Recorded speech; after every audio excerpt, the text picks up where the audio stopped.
SSC JE में आए हुए क्वेश्चंस हैं, ठीक है। चलिए बताइए, what is the purpose of the cost estimation. Cost estimation का पर्पज क्या होता है? ए, बेसिकली जो एक्सपेंसेज हैं उसको क्या करना, प्रिडिक्ट करना, ताकि हमें खर्चे का आइडिया लग जाए, ठीक है ना, ताकि हमें खर्चे का आइडिया लग जाए। इसके अलावा देखो क्या क्या है। Two, purpose of estimation and costing to predict project expenses.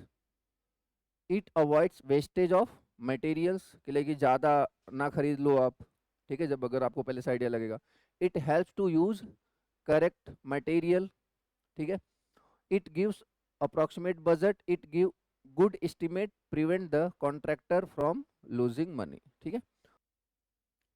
चलिए इसका आंसर बताइए। According to BIS, the panel board and the meter board are to be kept at height 1.5, ठीक है ना। किसकी किसकी बात कर रहे हैं? एक तो ये एनर्जी मीटर, और ये क्या है, इसको आप क्या बोलोगे? या तो मेन स्विच बोल लो, या तो पैनल बोर्ड बोल लो, ठीक है ना। अगर बात करें इसकी, जो आप ये देख रहे हो इसकी हाइट कितनी है? 1.25, याद रखना। जो आप ये फैन और लाइट सर्किट है ना, इसकी हाइट कितनी है? 1.25। क्लियर है क्या? ठीक है। तो ये एनर्जी मीटर और ये जो पैनल बोर्ड जिसमें एमसीबी वगैरह लगा होता है, अच्छा इसके बीच में कोई डिवाइस होता है क्या? इसके बीच में कोई डिवाइस होता है?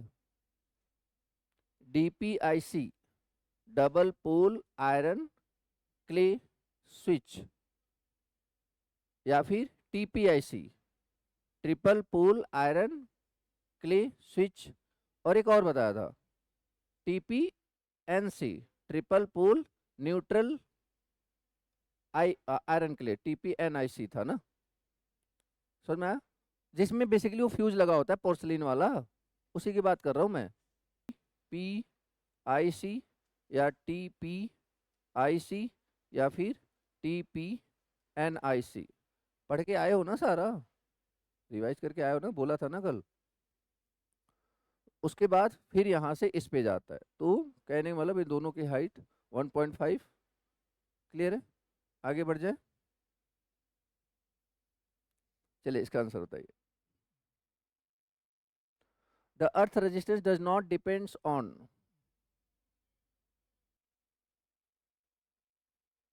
बोलो।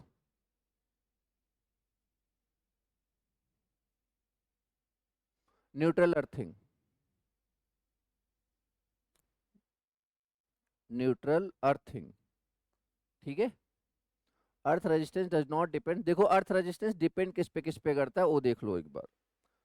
तो अर्थ रेजिस्टेंस डिपेंड करता है आपका temperature of the soil, moisture, जो ये बेसिकली जहाँ पे आप इसे इंसर्ट करोगे वहाँ का मॉइस्चर कैसा है, ठीक है ना, नमी कितनी है।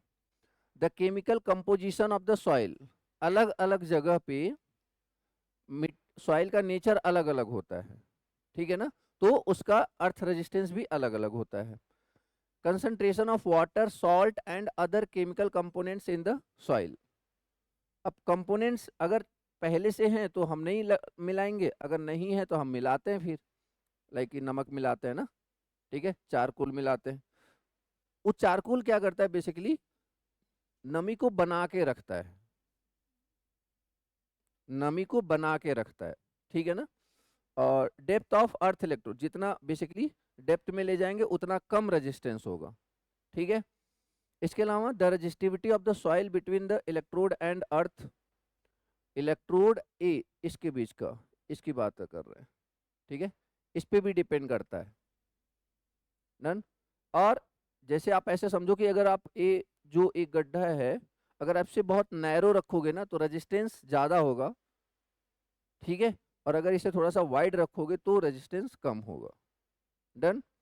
उसके अलावा कंटेंट ऑफ आयरन, चलो इसका आंसर बताओ। The pipe electrode use for earthing shall not be less then minimum length requirement of. दो लिखवाया गया है ना, ठीक है। अब दो ऑप्शन में नहीं है तो उसके आसपास कौन सा होगा? क्लियर हुआ? ठीक है, what is the answer? Answer is D. देखो इस सब्जेक्ट के क्वेश्चन मैं इसलिए करवा रहा हूँ क्योंकि मुझे पता है भूलोगे बहुत जल्दी, है डाटा बेस्ड है ना। ये प्रॉब्लम इसीलिए करते हैं कि डाटा बेस्ड है। एक होता है ना कॉन्सेप्चुअल होता है तो चीजें याद हो जाती हैं, मतलब कॉन्सेप्ट लगा के। अब ये क्या है, डाटा बेस्ड है। मैंने क्वेश्चन कराया हुआ है बावजूद आप उसके गलत आंसर दे रहे हो, यही बता रहा है कि लेकिन बहुत जल्दी भूलता है ये। आपकी गलती नहीं है, एक्चुअली इसकी बार बार प्रैक्टिस करनी पड़ेगी। ठीक है, इसीलिए क्वेश्चन करवाया जा रहा है, सेशन करवाया जा रहा है, ताकि चीज़ें आपको परमानेंटली याद हो जाए। ठीक है, तो दैट इज डी। देखो इसकी बात कर रहा मैं, इसकी बात कर रहा। ठीक है, मिनिमम 2 होता है, बाकी तो रखो आप जितना अच्छा चाहते हो, 2 रख लो, 2.5 रख लो, 3 रख लो। बट ऑप्शन में 2 था नहीं तो क्या रखेंगे, किसके साथ जाएंगे? 2.5 के साथ। क्लियर है क्या? आगे बढ़ जाए। Which of the following is use for connection from starter to the motor as it to be taken over the foundation? क्या है? Flexible conduits. ठीक है, डायग्राम देख रहे हो, flexible conduit. Next, the logical method of estimating for electrical works does not involve which of the following process? बताओ, estimation में कौन सा प्रोसेस इन्वॉल्व नहीं होता है? देखो, एवरेज कॉस्टिंग ऑफ एसेसरीज, तो एस्टिमेशन के टाइम पे हम कॉस्टिंग तो निकालते हैं। Price items at net cost, ये भी सही है। Assertion the quantities involve accurately, हर एक आइटम का, हर एक का मतलब एग्जैक्ट प्राइस तो नहीं होता ना एग्जैक्टली। ठीक है ना, तो बेसिकली यही हो जाएगा। ठीक है ना, इसका ये बोलने का हर एक चीज को एकदम एक्यूरेटली जानते हैं, लिखते हैं, तो ऐसा नहीं है। क्लियर है? बाकी सारी चीजें हैं। Provide overhead charges, overhead charges कितना था? 10 to 15% था ना, 10 to 15%। ठीक है, तो ओवरहेड चार्जेस बेसिकली जो ऑफिस वगैरह के लिए अलग से इस्टेब्लिशमेंट हो जाता था उसके लिए। ठीक है, चलिए इसका आंसर बताइए। Earthing is required to protect operators equipment machine from leakage current. देखो यार यहाँ पे ध्यान से समझो, earthing is required to protect operators equipment machine from leakage of current. दूसरा पॉइंट, अब लीकेज ऑफ करंट से क्या दिक्कत थी हमें, पहले वो देखो। क्योंकि वो लीकेज करंट अगर हमारे थ्रू होके जाएगा तो हमें क्या लगेगा? झटका लगेगा। तो to save human life from the danger or electric shock or death by. और क्या करता है अर्थिंग की वजह से? अब करंट सडनली ज्यादा जाता है तो बेसिकली क्या होता है, फ्यूज भी मतलब एक तरीके से मेल्ट हो जाता है और सर्किट को क्या कर देता है, टिप ट्रिप। इसके अलावा देखो यहाँ पे मैं ये बोलना चाह रहा हूँ ना, अर्थिंग के क्या क्या ऑप्शन में आ सकते हैं। पहला ऑप्शन क्या आ सकता है? प्रोटेक्ट फ्रॉम लीकेज करंट, पहला ऑप्शन ये हो सकता है। दूसरा क्या हो सकता है? Save human life from the danger of electric shock, that is also advantage of earthing ना।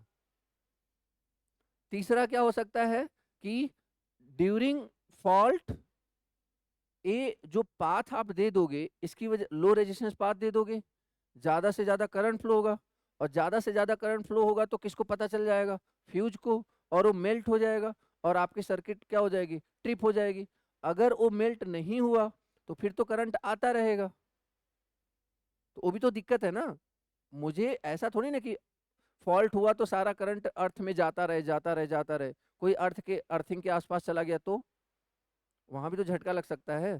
तो लेकिन ज्यादा देर तक नहीं।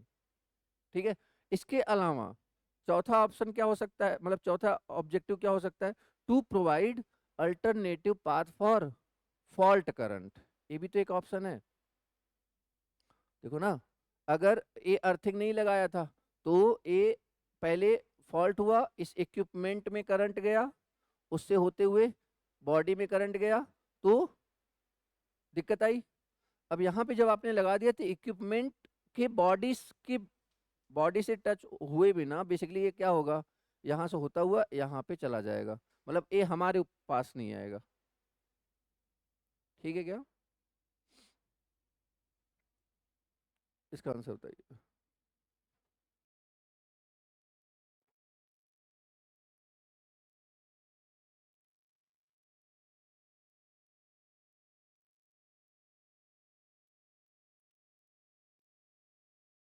तो क्या हो जाएगा, the cable rating suitable for connecting a load of 3 kilowatt to a single phase supply. तो simple, P is equal to watt, V into I.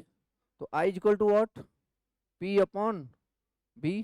Power कितना, 3000, और वोल्टेज कितना, 230। कितना आ रहा है, 13 पॉइंट, इतना 13.4। तो ये अप्रोक्सीमेट किसके बराबर आ जाएगा, 15। ठीक है, चलिए इसका आंसर बताइए। What is the maximum load that is permitted in a power circuit. तो power circuit that is what, 3000 watt. What is the maximum length of the flexible conduit in the motor installation?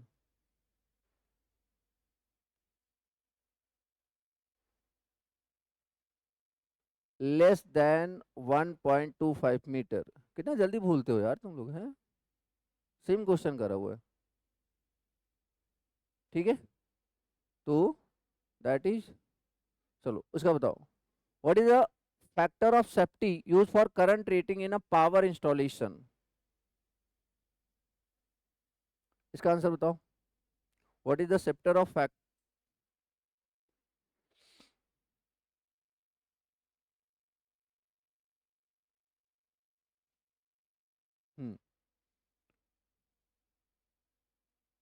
what is the factor of safety used for current rating in a power installation? One,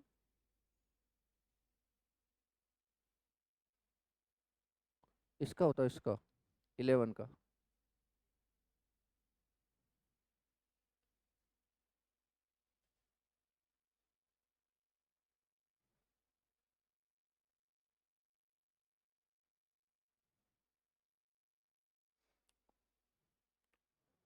देखो 1 तो कभी नहीं होगा इसका। Safety factor मतलब क्या होता है कि आपको मुसीबत के लिए बेसिकली पहले से प्रिपरेशन करके रखना। ठीक है ना? तो अलग अलग के लिए अलग, जैसे फॉर एग्जांपल हमने जो पहले हम जानते हैं एक बार उसको रिकॉल करते हैं, बताओ जरा। जैसे वुडन पोल के लिए कितना होता था, बोलो, 3 to 3.5। स्टील पोल के लिए कितना होता था, स्टील क्या, RCC, मतलब वो कंक्रीट, कंक्रीट, बोलो, 2.5 से 3। ठीक है ना? स्टील टावर दैट इज 1.5, क्योंकि महंगा पड़ जाएगा ना बहुत ज्यादा अगर हम उस पे जाएंगे तो। ठीक है, तो what is the factor of safety use for current rating in a power installation. Answer is D, 2। ठीक है, दैट इज 2, याद रखना इसको।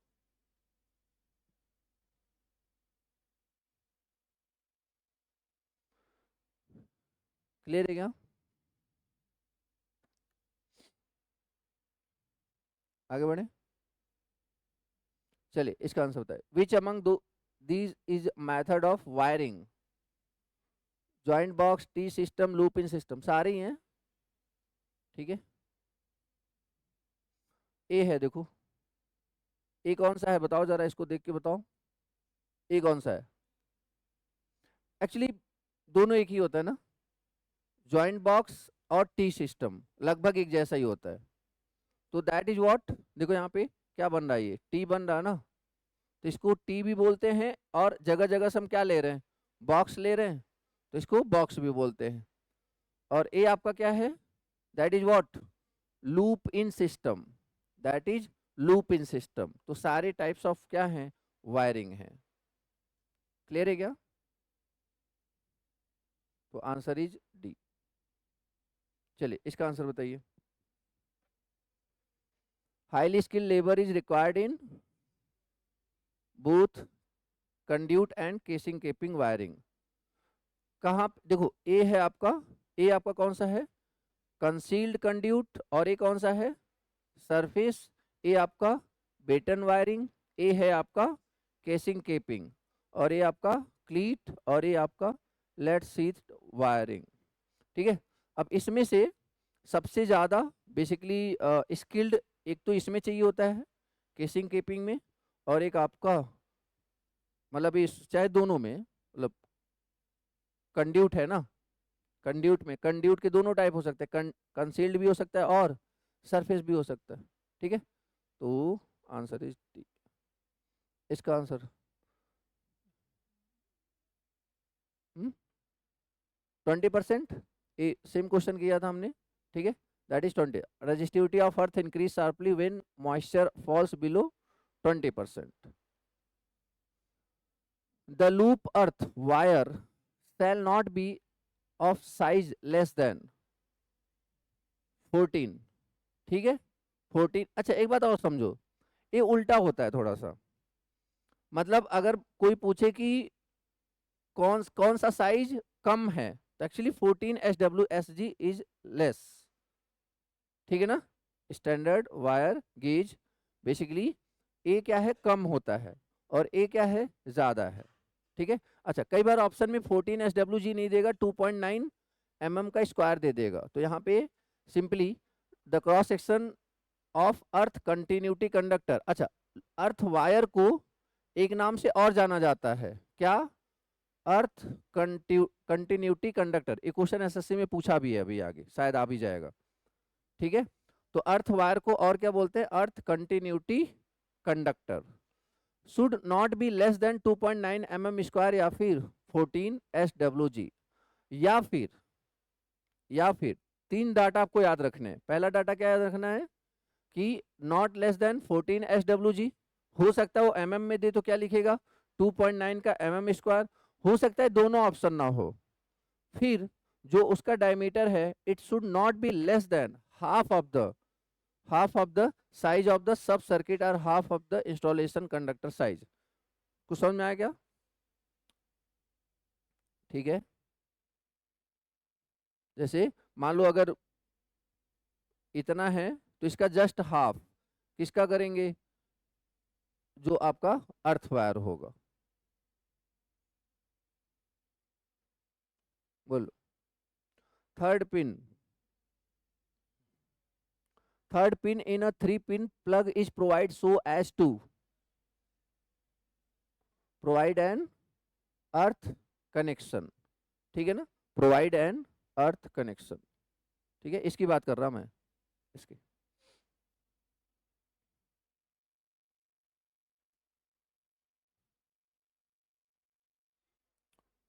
system wiring has poor durability, that is cleat wiring। which of the following system of wiring is the costliest, that is conduit wiring। leakage current in an electrical installation should not exceed, बोलो बोलो, important है ये, not exceed of maximum supply of current, हाँ 1/IE rule. बताओ किस IE rule में ये लिखवाया गया था, रिवीजन हुआ नहीं है। Anyone? Very good. IE rule 48 open करो, इंडियन इलेक्ट्रिसिटी रूल 48 48। उसमें दो तीन चीजें लिखवाई गई थी। पहला कि करंट 1/5000 से ज्यादा नहीं होना चाहिए, और ऐसा करने के लिए हमने उस पे भी बात करी थी, किस पे, रेजिस्टेंस पे कितना होना चाहिए, 1 मेगा ओम। इस पे भी बात करी थी हमने, ठीक है। तो रेजिस्टेंस एटलीस्ट 1 मेगा ओम होना चाहिए, और करंट 1/5000, अगर इसी को परसेंटेज में देखेंगे ना तो 0.02%, ये भी याद रखोगे आप। अगर परसेंटेज में बात करेंगे तो 0.02%। चलिए इसका आंसर बताइए, क्वेश्चन नंबर 20।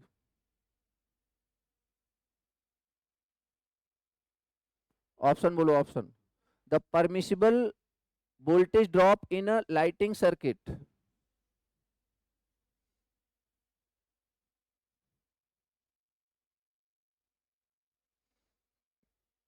ए डिस्ट्रीब्यूशन की बात नहीं कर रहा, डिस्ट्रीब्यूशन में होता था ±5%। ए आपका लाइटिंग सर्किट इसकी बात कर रहा, तो यहां तो और भी कम हो जाएगा ना। Actually answer is B. ये लिखा नहीं क्या? सेम लिखा होगा, 2 ±2% +1, ऐसे नहीं लिखा है? देख लो, नहीं लिखा है तो लिख लो। मैंने 3 जगह का, अलग अलग जगह का लिखवाया था। पहले तुम्हें ट्रांसमिशन लाइन का लिखवाया था, फिर डिस्ट्रीब्यूशन लाइन का लिखवाया था, फिर घरों के अंदर का लिखवाया था।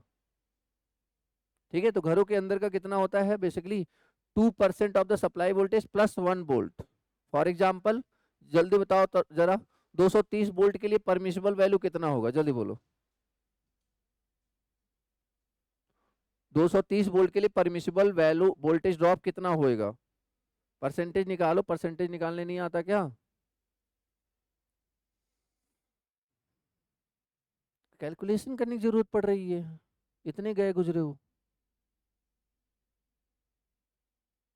अरे यार, 1% होगा 2.3, 2% होगा 4.6, 4.6 +1 दैट इज 5.6। सिंपल।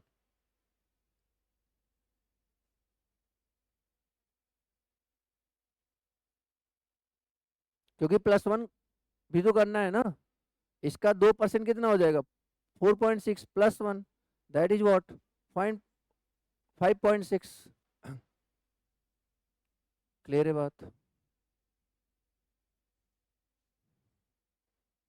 +1 भी तो कर लो।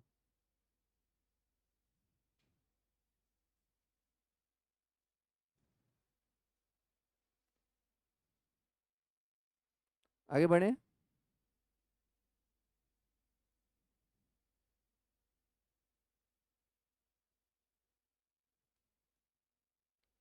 चलिए आगे बताइए।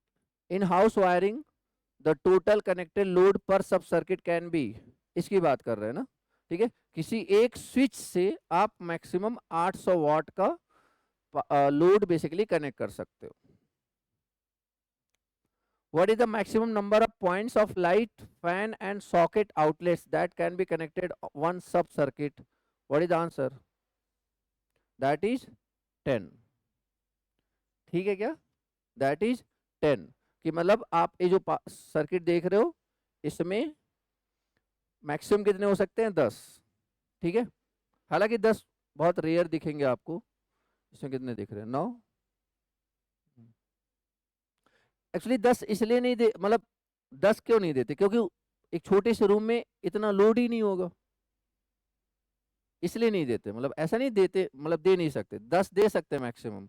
बट आप ही सोचो ना, ये तो हॉल है तब इतना दिया गया है। अगर आप रूम में चले जाओ तो 4-5 में ही काम हो जाता है हमारा। ठीक है ना। The cheap and temporary system of internal wiring that is cleat wiring. ठीक है, branch circuit must not feed more than 10 points. अब देखो यहाँ पे मैंने इस क्वेश्चन को क्यों लिया, ये तो खैर आपने देख लिया ना डायग्राम, इसकी वजह से लिया। ठीक है ना, कि पावर सब सर्किट तो आपको याद है, फैन लाइट सर्किट भी याद है, बट इसने क्या वर्ड यूज किया है? Branch circuit.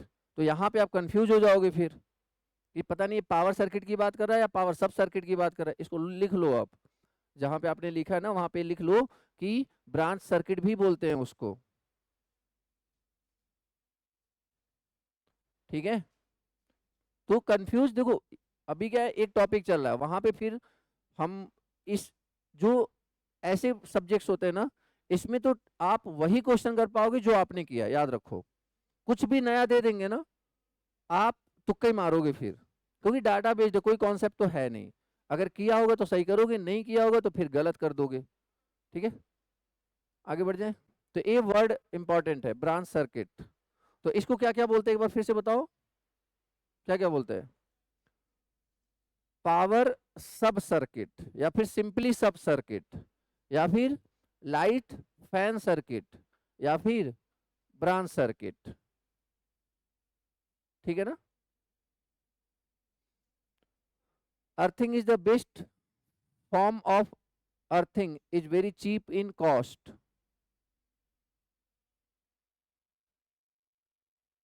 बोलो।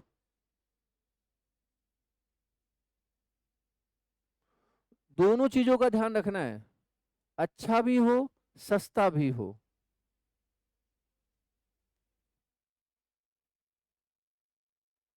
बोलो। तो दैट इज पाइप ना, पाइप था रॉड था, पाइप ही था ना साथ।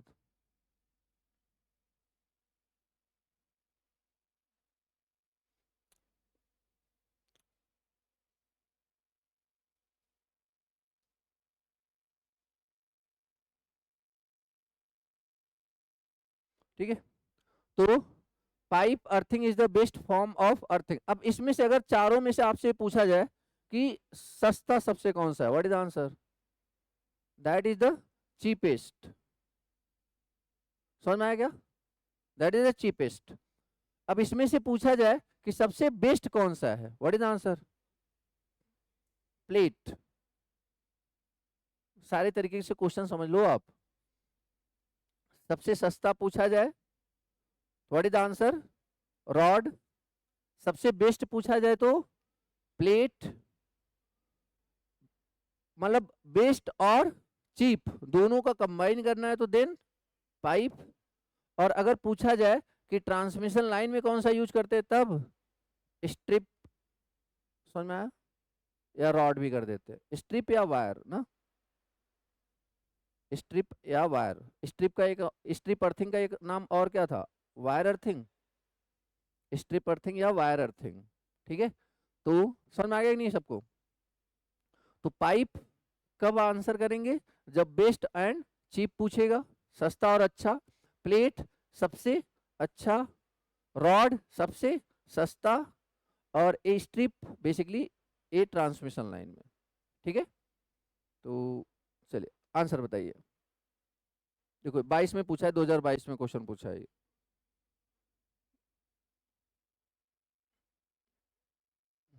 The conductor by means of which the metal body of the equipment or an application is connected to the earth, known as earth continuity conductor. अभी बात हुई ना हमारी, मैंने बोला था ना। अब वही बात है कि एक क्वेश्चन अगर नहीं करोगे फिर क्या करोगे, वहां पे आप तुक्के मारोगे। ठीक है ना? क्योंकि अब इन्होंने डायरेक्टली ये भी नहीं पूछा कि अर्थ वायर की बात कर रहे हैं हम। ये भी देखो ना, देखो उनको पता है कि यार आप भी प्रीवियस ईयर की क्वेश्चंस लगा के जाओगे, तो वो थोड़ा बहुत तो इधर उधर घुमाएंगे। तो अंडरस्टैंडिंग होने से फायदा ये होता है कि फिर हमें ज्यादा दिक्कत नहीं आती है। ठीक है, अर्थ कंटिन्यूटी मतलब लाइक कि जब अर्थिंग होगा तो उसमें एक कंटिन्यूअस पाथ प्रोवाइड करेगा, तो that is earth continuity conductor. Earth potential is taken as, मतलब अगर मैं बोलूं कि अर्थ का पोटेंशियल कितना होता है तो what is the answer? Zero होता नहीं, जीरो लेते हैं, याद रखना। ठीक है, जैसे आपको जब कोई क्वेश्चन दिया जाता है +-10 वोल्ट,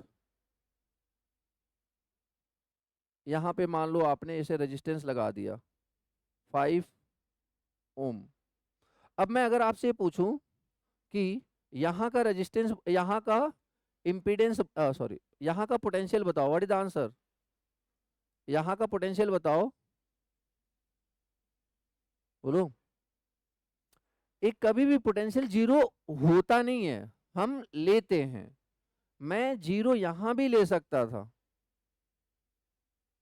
आगे बात समझ में? तो हम रेफरेंस लेते हैं।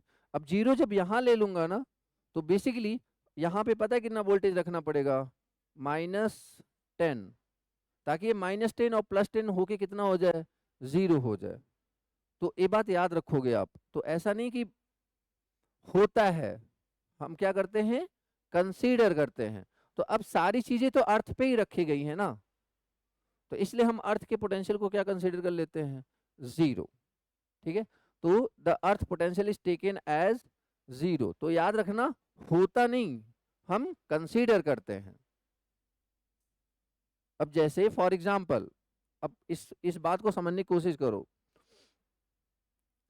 अब मान लो यहाँ पे यहाँ तक कुछ रखा गया है, ठीक है, आपको नहीं दिख रहा कि मैं इस पे खड़ा हूं, तो आप वहां से जब मेजर करोगे तो आपको मेरी हाइट ज्यादा लगेगी। समझ में आ रहा है? मतलब यहाँ पे रेफरेंस डिपेंड करता है, यहाँ पे रेफरेंस डिपेंड करता है। अब मैं बोल रहा हूँ कि मेरी हाइट 6 फीट है, अब बाय डिफॉल्ट इसका मतलब ये है कि मैं ये जो मैं हाइट बता रहा हूँ, एक्चुअली मैं कहाँ से बता रहा हूँ, ग्राउंड से बता रहा हूँ। समझ में आ रहा है कि नहीं? बाय डिफॉल्ट उसमें आपको अलग से दिमाग लगाने की जरूरत नहीं है, वो खुद से ही समझ जाओ आप। ठीक है क्या? अदरवाइज तो अगर आप नीचे से देखोगे तो फिर तो ज्यादा ज्यादा आ जाएगा ना, इवन जमीन से जाओगे तो फिर तो और ज्यादा आ जाएगा। तो वो सारी चीजें, तो इसी तरह जब पोटेंशियल, मतलब कोई भी डिवाइस, जैसे अपन बोलते हैं कि इसका potential 1 volt 2 volt 3 volt 4 volt, इसका मतलब हमने पोटेंशियल अर्थ का कितना ले रखा है, 0। उसके रेफरेंस में बात कर रहे हैं हम। ठीक है क्या? क्योंकि ये जो आप देखते हो ना, +-5 वोल्ट, इसका एग्जैक्ट मतलब पता है क्या होता है, कि ये एक सोर्स है जिसके अक्रॉस पोटेंशियल डिफरेंस कितने का है, 5 का। ना कि इसका मतलब ये है कि यहाँ पे 0 है, यहाँ पे 5 है। समझ में आ रही बात? इसका मतलब होता है कि पोटेंशियल डिफरेंस कितने का शो करेगा, दैट इज 5। अगर आप यहाँ पे 10 ले लो तो कितना हो जाएगा, 15 हो जाएगा। ठीक है?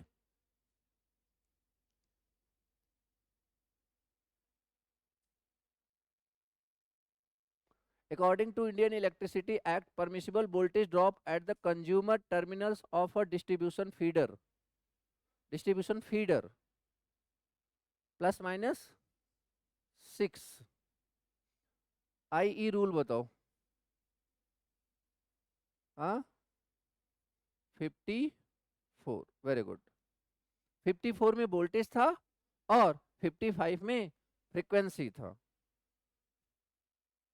जब मैंने लिखवाया था ना, मैं बोल रहा हूँ ना कि मतलब मैं ऐसा नहीं उम्मीद करता हूँ कि आपको सडनली सारा याद हो जाए, बट हाँ, बार बार जब चीजों को रिपीट करेंगे ना, तब चीजें याद हो जाएंगी।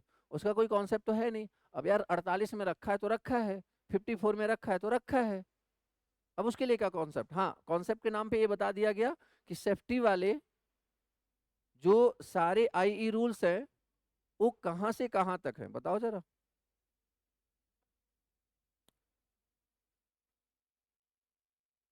जो सेफ्टी वाले चैप्टर 4 था ना शायद, चैप्टर 4 था कितना, 29 से 56, ऐसा कुछ था।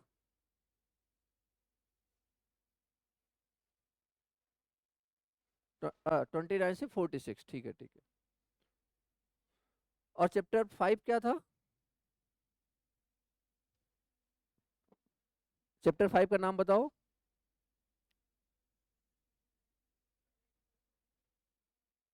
हाँ, इसमें ये सब आता है ना, ठीक है, ये सब किस में आता है, चैप्टर 5 में आता है। ठीक है, चलिए आगे बढ़ जाएं। Question number 29, the maximum number of socket outlets allowed power सब सर्किट इज।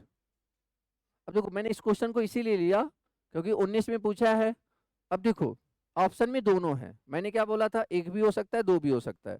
अब ऑप्शन में दोनों है, आप किसको लगाओगे, दो को लगाओगे। ठीक है क्या? अगर एक होता, अगर ये दो ना होता, देन आप किसके साथ जाते, 1 के साथ जाते। ठीक है, तो ये देखो, ये इसको बोलते हैं पावर सर्किट, और इसकी मैक्सिमम पावर कितनी होती है, 3 1000 वॉट। ठीक है, मैक्सिमम करंट कितना होता है? 15 एम्पियर। ठीक है ना, क्लियर? चलिए, इसका the other name of neutral earthing is, that is system earthing. The size of the neutral wire as compared to that of line wire should be in case of single phase supply। बोलो, 31 का answer बताओ सब लोग। बस इसीलिए question लिया है। Single, अब ध्यान से सुनो, ये क्या बोला गया है? Single phase supply. Single phase supply मतलब एक वायर जाने के लिए और एक वायर आने के लिए। तो यार क्रॉस, उसका डायमीटर आप कम या ज्यादा कैसे कर सकते हो आप? वही उसी करंट से वापस पाथ, रिटर्न पाथ क्या है? न्यूट्रली तो है ना। तो मतलब जाने के लिए आप ज्यादा डायमीटर दोगे, आने के लिए कम दोगे, या फिर जाने के लिए ज्यादा दोगे, आने के लिए और ज्यादा दोगे? What is the answer? Equal. समझ में आया? देखो यहाँ पे, यार एक बात बताओ, जब दो वायर यूज करते हो क्या उसका डायमीटर अलग अलग होता है? बट उसमें से एक क्या होता है? एक क्या होता है? फेज। और दूसरा क्या होता है? बोलो यार। न्यूट्रल होता है ना। एक फेज होता है, न्यूट्रल होता है। अब न्यूट्रल में से करंट फ्लो होता है कि नहीं होता है? होता है। सिंगल फेज में से फ्लो होता है, क्योंकि करंट जाएगा तो पाथ तो कंप्लीट करेगा ना अपना। तो the size of neutral wire as compare to that of line wire should be in case of single phase supply, answer is equal. अगर यही इस सिंगल फेज वर्ड नहीं दिया होता या फिर थ्री फेज सप्लाई दे दिया होता, तब आप पता है क्या बोलते? तब आंसर बोलते आप हाफ। और ज्यादा तो कभी नहीं होगा। आपने डबल बोला ना, डबल तो कभी होगा ही नहीं। ठीक। हाँ, नहीं डबल क्यों करेंगे यार? हाफ करेंगे, मतलब हाफ या तो इक्वल करेंगे, डबल ज्यादा तो करेंगे क्यों?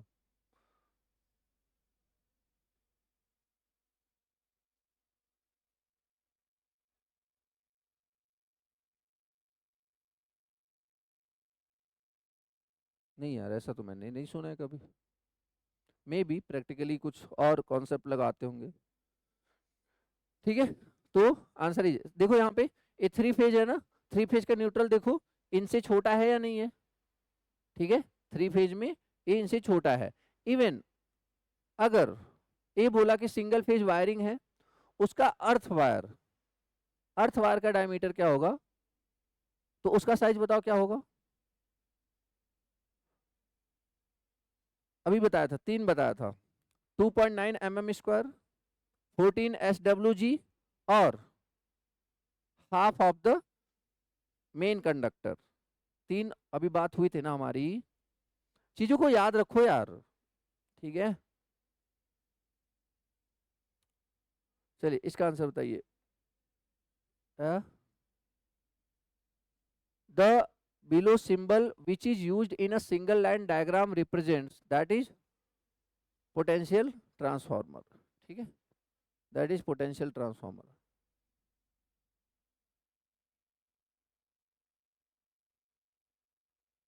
आगे बढ़े,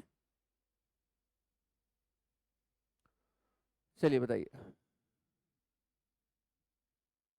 is use to manufacture stay wire. Stay wire इसकी बात कर रहा मैं। ठीक है, स्टे वायर में एक कौन सा वायर यूज किया जाता है? इसको बोलते हैं galvanised iron, sorry, galvanised steel. Galvanised steel. तो galvanised steel is use to manufacture stay wire, earth wire and structure components. Galvanised steel. ठीक है। In case of staircase wiring which type of switch is used? What is answer? Two way switch. ठीक है, two way switch, two way switch. ठीक है,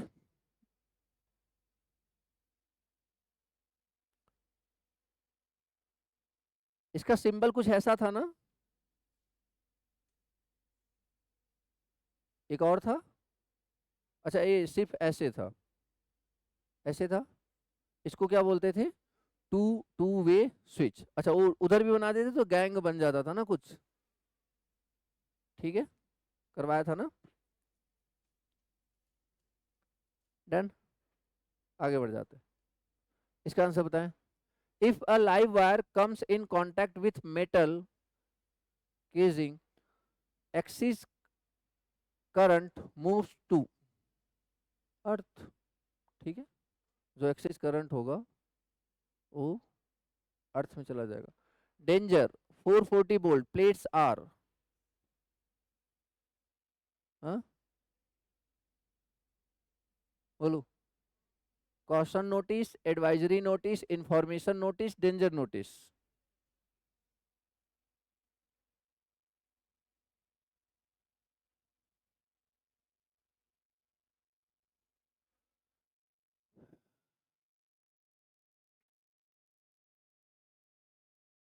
ठीक है, नहीं पढ़ा है तो चारों सही लगेगा, चारों सही लग रहा है क्या, एडवाइज एडवाइज कर रहा है, इंफॉर्मेशन दे रहा है, डेंजर नोटिस, ज्यादातर लोग उसी के साथ जाते हैं, danger notice.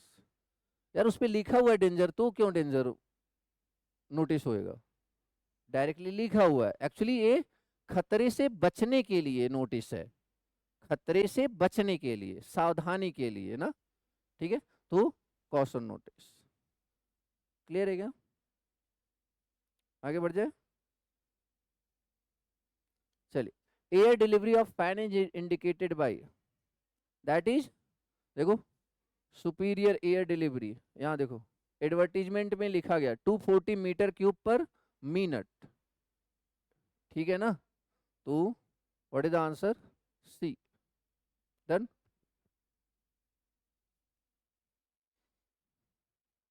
Wiring clips are usually made of, wiring clips इसकी बात कर रहा मैं, किसकी बनी है ये, देखो यहाँ पे, किसकी बनी है ये, स्टील की, ठीक है, wiring clips are usually, the switch unit need not be on the what type of wire,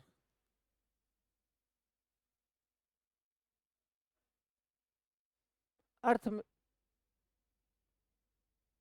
अर्थ की तो बात ही छोड़ दो, अर्थ में तो हमें जाना ही क्यों,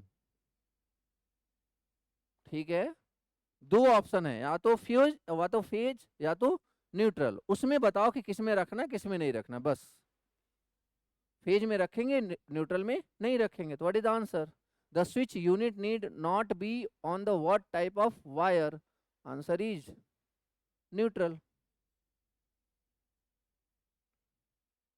यार अर्थ क्या पता हो ही ना तब, ठीक है क्या, अर्थ तो, अर्थ की तो बात ही नहीं कर रहे, वो तो कंपटीशन में है ही नहीं, अर्थ में स्विच लगा के क्या करना, अर्थ में तो वैसे भी करंट नहीं जाता है, ठीक है क्या, अर्थ में करंट कब कब जाएगा, फॉल्ट आएगा तब जाएगा, तो स्विच का कोई मतलब है वहां पे, नहीं ना, ठीक है, खैर, तो 39 का आपका क्या हो जाएगा, बी। क्लियर है, in house wiring which type of insulation is used, PVC, ये देखो ये इसकी बात हो रही है, ये सब किसका, ये सब क्या है, कौन सा मटेरियल है ये, पीवीसी, ठीक है ना, ये क्या है, दैट इज कॉपर, बट ये क्या है, PVC. What is the meaning of a sweep in case of ceiling fan, sweep basically कितनी दूर तक झाड़ू लगाता है ये, दैट इज लेंथ, साइज, ये देखो कितनी दूर तक साफ सफाई कर रहा है, देखो जरा ना, स्वीप मतलब क्या होता है, झाड़ू लगाना ना, अरे मैं रिलेट करने की कोशिश कर रहा हूँ ताकि याद रहे आपको, ठीक है, तो ये जो है ना, इस ये जो जितने डायमीटर में रोटेट करता है, ठीक है, दैट इज ब्लेड स्वीप, ठीक है, तो what is the meaning of sweep in case of ceiling fan, that is blade size, ठीक है, that is blade size. Next, which one of the material used to fix the screw on concrete wall and ceiling,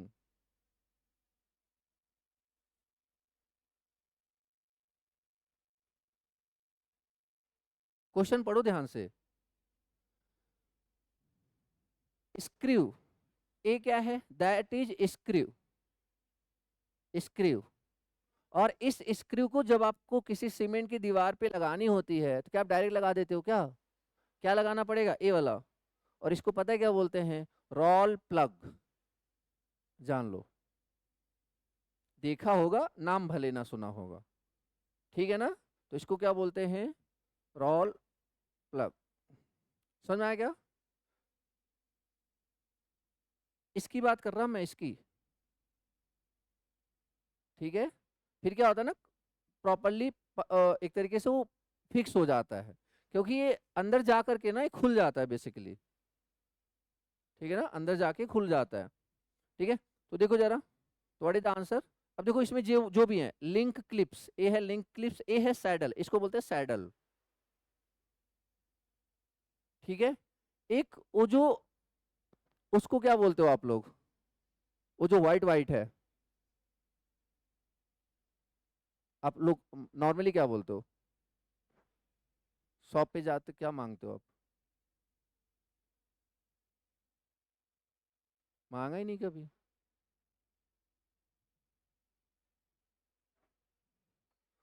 उसको बोलते हैं PVC saddle.